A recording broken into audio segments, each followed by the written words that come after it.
Xin chào các em, mời các em đọc sách với cô Hạnh và Bambi. Tiếng kêu của động vật.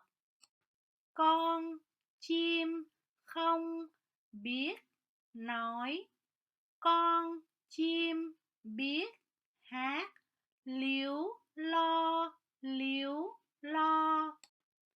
Con heo không biết hát, con heo biết kêu ụt ịt ụt ịt. Con chuột không biết kêu ụt ịt ụt ịt. Con chuột biết kêu chút chít chút chít. Con chó không biết kêu chút chít chút chít. Con chó biết kêu gâu gâu gâu gâu. Con mèo không biết kêu gâu gâu gâu gâu. Con mèo biết kêu meo meo meo meo. Con trù không biết kêu meo meo meo meo. Con trù biết kêu ba ba ba ba. Con rắn không biết kêu ba ba ba ba. Con rắn biết kêu sh sh sh sh. Con hổ không biết kêu sh sh sh sh.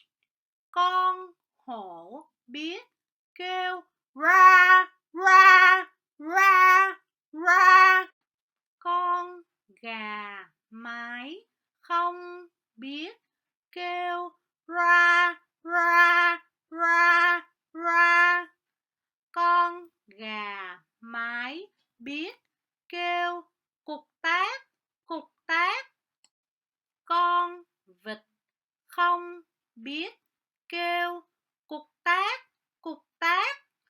Con vịt biết kêu cạp cạp cạp cạp.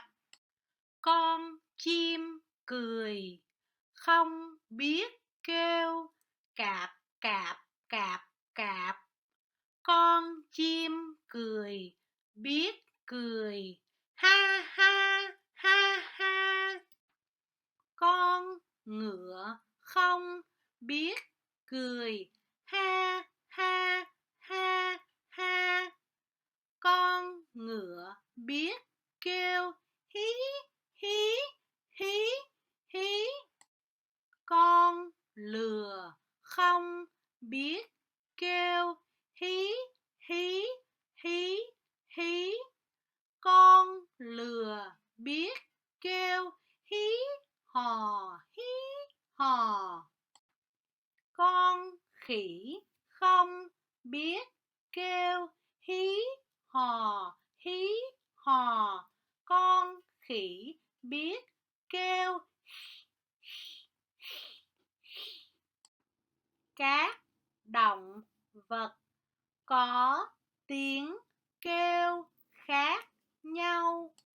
Em hát, em nói, em cười. Hết rồi. Cảm ơn các em, tạm biệt và hẹn gặp lại.